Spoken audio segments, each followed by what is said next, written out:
Halo semua, saya sering mendengar tuduhan bahwa kitab Injil asli yang turun gedebuk dari langit kepada Isa sudah dipalsukan. Dan yang dituduh memalsukannya adalah Paulus. Jadi, pada video ini, kita akan membahas tentang sejarah penulisan Injil. Oke, kita mulai aja ya.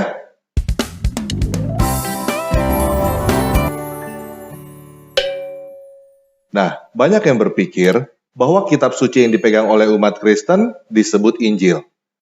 Namun, pernyataan ini tidak tepat. Jadi, ada baiknya kita mulai dari apa itu Injil.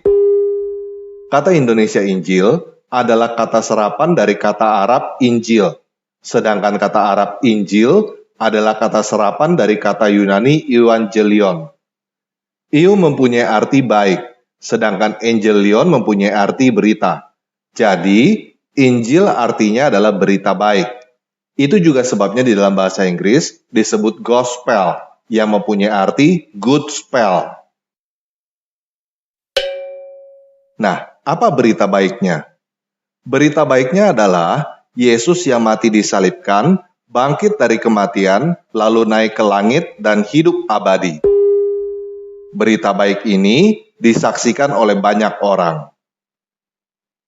Tetapi Yesus bangkit dari kematian, lalu naik ke langit dan hidup abadi, kan baiknya untuk dia.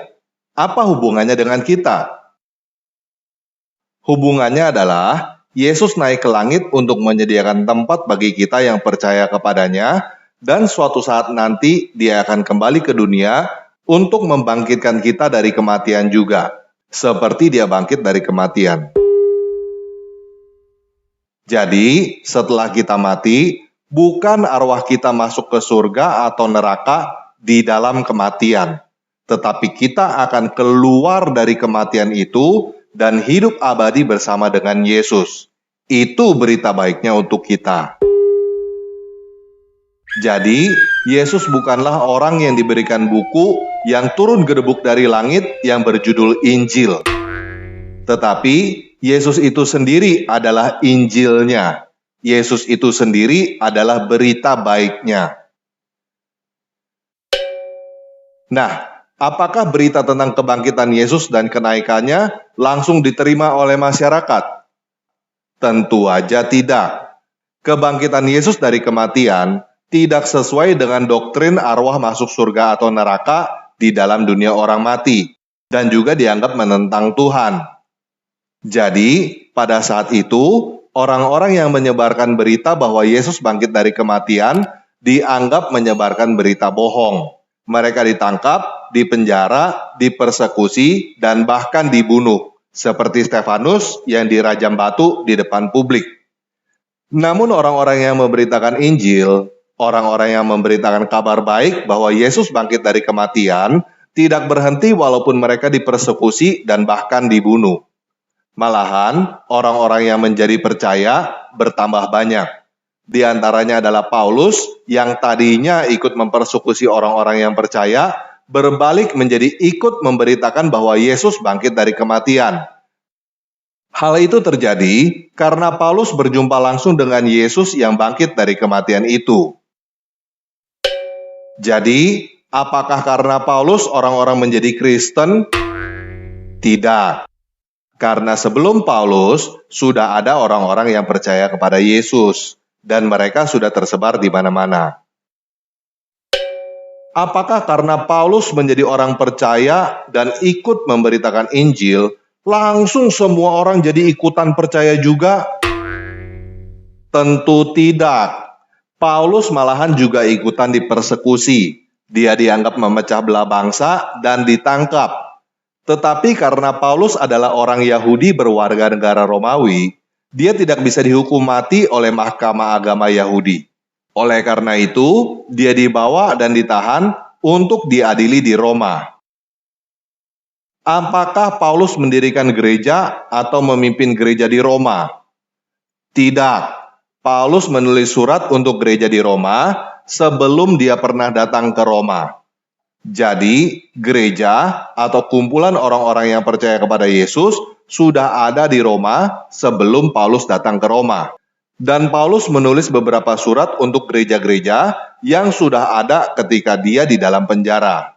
Surat-surat Paulus disalin dan disebarkan di kalangan gereja. Apakah surat-surat Paulus ini yang disebut Injil? Bukan. Surat-surat Paulus tidak pernah disebut Injil oleh orang Kristen. Menurut tradisi, Paulus dihukum mati oleh Kaisar Nero sekitar tahun 64 Masehi. Sedangkan buku yang disebut Injil oleh orang-orang Kristen adalah Matius, Markus, Lukas, dan Yohanes. Yang pertama ditulis adalah Injil Markus sekitar tahun 70-an Masehi. Setelah kematian Paulus, sebelum hancurnya Bait Suci Yerusalem. Jadi, orang yang berkata bahwa Injil ditulis atau diubah oleh Paulus pasti bukan orang Kristen dan tidak tahu apa-apa tentang kekristenan. Nah, apa itu Injil Markus? Dan kenapa Injil Markus ditulis? Seperti yang saya katakan sebelumnya, Injil adalah kabar baik tentang Yesus. Peristiwa kebangkitan dan kenaikan Yesus diperkirakan pada tahun 30 sampai 35 Masehi. Semenjak peristiwa itu, orang-orang menyebar ke seluruh dunia untuk memberitakannya. Bagaimana cara mereka memberitakannya? Mereka membicarakannya secara lisan, baik secara personal maupun di muka publik. Karena diberitakan secara lisan dan sudah tersebar ke berbagai penjuru, kisah tentang Yesus berkembang menjadi berbeda-beda di setiap daerah. Oleh karena itulah biografi tentang Yesus ditulis. Dan tulisan tentang Yesus itu disebut Injil. Jadi, Injil itu bukan buku yang turun gedebuk dari langit untuk diberikan kepada Yesus. Tetapi, Injil itu adalah buku tentang Yesus. Menurut tradisi, Markus pernah berjumpa dengan Yesus dan melihat peristiwa penangkapan Yesus secara langsung ketika Markus masih kecil. Pada tahun 50-an, Markus pergi ke Alexandria, Mesir, dan mendirikan gereja di situ. Dan sampai saat ini, gereja yang didirikan oleh Markus masih ada. Di antaranya adalah Gereja Ortodoks Koptik, Gereja Ortodoks Yunani Alexandria, dan Gereja Katolik Koptik. Oh iya, ketika saya berkata gereja, bukan berarti gedungnya ya, tetapi berarti komunitas orang-orang yang percaya kepada Yesus. Perlu kita ingat bahwa pada zaman itu belum ada mesin fotokopi ataupun mesin cetak. Semua masih ditulis dengan menggunakan tangan. Orang yang bisa membaca pada zaman itu tidak sebanyak zaman sekarang. Dan orang-orang yang bisa menulis masih langka. Jadi, teman-teman jangan berpikir bahwa buku itu ditulis lalu dijual bebas di toko-toko buku seperti pada zaman ini. Kitab Injil itu ditulis dan disebarkan di dalam kalangan gereja, di dalam kalangan orang percaya. Apalagi seperti yang saya katakan, kondisi pada saat itu, pengikut Yesus dalam keadaan diburu dan dipersekusi. Memiliki salinan Injil berarti bisa menjadi barang bukti untuk seseorang ditangkap. Jadi, tulisan tentang Yesus yang disebut Injil itu disalin ulang oleh gereja untuk kalangan gereja, bukan untuk kalangan umum.